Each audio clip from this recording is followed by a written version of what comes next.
Hey everyone, and welcome to today's explainer. I am so incredibly excited to guide you through this topic because we're diving deep into a truly profound, ancient philosophical story, and honestly, it promises to completely change how you think about your everyday conversations. I mean, we live in a world absolutely obsessed with noise, right? With constant communication, making sure our voices are heard over everyone else. But what if all that talking is actually the exact thing holding us back? Well, let's dive right in and find out. So, have you ever actually stopped and thought about why more than half of our sorrows are caused simply by our speaking? It's kind of a jarring thought, isn't it? We're going to uncover the answer to this by exploring a really powerful, timeless story. It starts with an ordinary guy named Harish, involves a wise Mahatma, and centers around a highly arrogant disciple. Trust me, by the end of this explainer, you're going to see your daily interactions in a totally different light. All right, let's kick things off with Section 1, the meaningless noise of words. You know, almost all of us can relate to the exhausting reality of just constant chatter in our modern lives. Our story actually begins with a man named Harish. He had a super relatable domestic struggle. His wife simply could not stop talking. Despite his pleas for just a little bit of quiet, her constant chatter inevitably led to these endless daily arguments.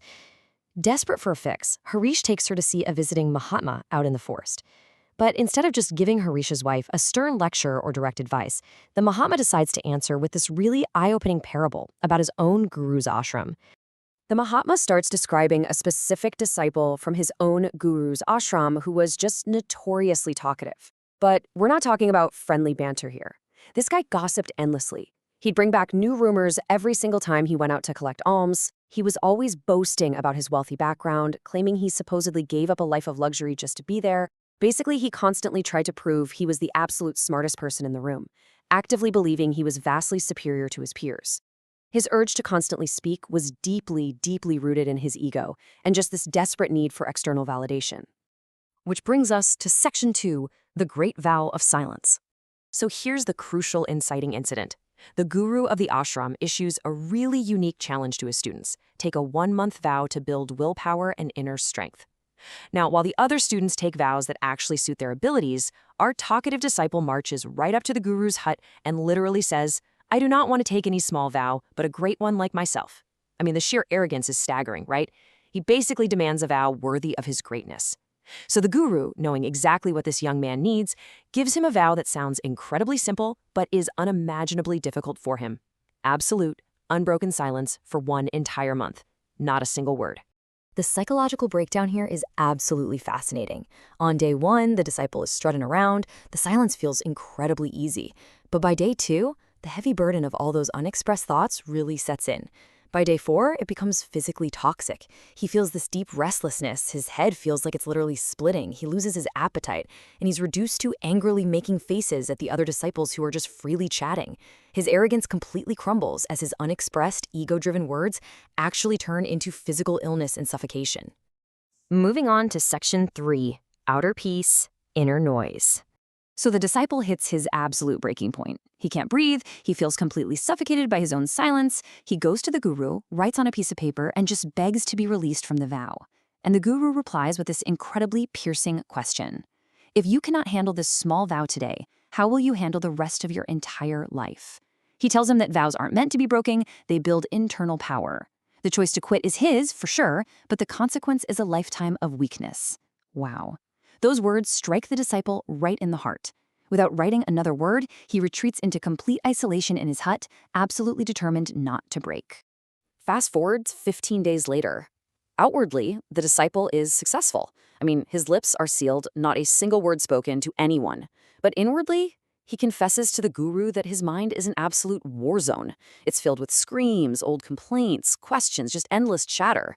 He realizes that simply shutting your mouth does not equate to shutting your mind, because the mind is heavily, almost chemically addicted to the noise. The guru explains that as long as he's surrounded by the sounds of other people talking, his conditioned mind will instinctively want to respond. The habit is just way too ingrained. So to truly escape this habit of inner chatter, the guru advises that the disciple must physically move away from the voices of people altogether. He literally has to remove the external stimuli completely. Which leads us into Section 4, Self-Realization in Solitude. Heeding the guru's advice, the disciple actually leaves the safety of the ashram and journeys deep into the unforgiving, empty forest. Now, at first, the isolation actually amplifies the inner screams. With no one to project onto, he really has to face his own mind. But in that echo chamber, the realization finally hits him. He sees exactly how toxic and wrong his past gossiping and boasting truly was. He realizes he always thought he was right, but he was really just feeding his ego. By sitting with that intense discomfort, the internal voices gradually run out of fuel. They fade into nothingness. And finally, for the very first time in his life, his mind is quiet enough to actually hear the world around him. The wind, the birds, the water, with absolute, complete awareness. 3 whole months pass. Honestly, his peers assume he was eaten by wild animals. But then, he returns. And the transformation is staggering. He returns with a deep calmness, incredibly peaceful eyes. And when he finally does speak, his words are full of sweetness and clarity. There's no rush, no ego, no desperation to be heard. He didn't have to announce his greatness anymore. His mere presence proved it. He approaches the guru, touches his feet, and asks this really beautiful question, "Gurudev, am I still silent?" And the guru looks into his peaceful eyes and says, "Yes, even though you are speaking, you are silent." The disciple explains that out in the forest, he reached a true state of inner emptiness. And now, whether he's walking, talking, or standing in a crowded room, that inner solitude remains entirely unbroken. Let's bring this all together in Section 5, the real power of silence. So, what does all this mean for us today? Let's unpack the universal lessons from this ancient story. The guru's core philosophy is simple but insanely profound. Most of our sorrows in life are born simply from our urge to speak when we really don't need to. Think about it. How much of our life is wasted just trying to prove, hey, I am right and you are wrong? We drain our precious energy arguing over completely meaningless things, and wasting all that energy outside entirely prevents us from having the energy to journey inside. If we ever want to discover true inner peace, we have to consciously save our energy by keeping our mouth shut when our ego is the only thing doing the talking. So what is the practical, ultimate solution for us? Well, it's not necessarily running away to a forest for 3 months, right? It's this. Watch your thoughts with complete awareness and stay entirely in the present moment. Before you speak, just observe the thought. Is it helpful? Is it actually true? Or is it just your ego looking for a fight? By staying present and speaking only when absolutely necessary, we can bring miraculous, calming changes to our daily lives, just like the disciple did. I want to leave you with a final, provocative thought. Seriously, ask yourself, how many of your daily words are actually necessary? Think about the energy you're draining every single day on trivial complaints and endless chatter. Can you challenge yourself to try just a moment of true, inner silence today? Watch your thoughts, save your energy, and see what happens when you finally stop trying to prove you're right.